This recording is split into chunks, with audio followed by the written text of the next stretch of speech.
Sasa wewe my friend, mimi nikuuliza maswali kidogo. Wewe umekuwa kiongozi hii Kenya 50 years.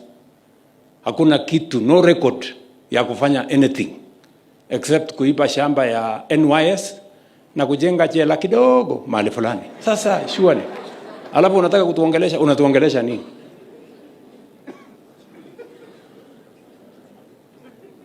Mwingine hapo mtu ameiba relief food, yani chakula ya watu maskini, ya watu wako na njaa, umeenda kuiba.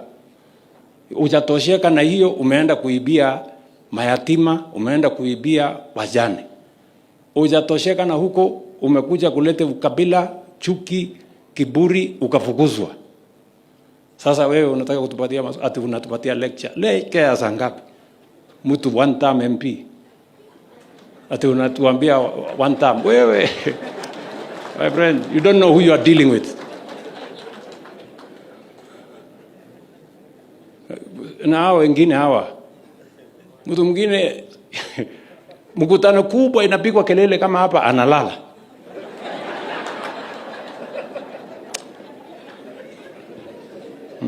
Alafu sasa anatuambia maswali, sijui nini, tunaongea mambo ya sijui nini, sijui maandamano nini, watu wamefanya nini.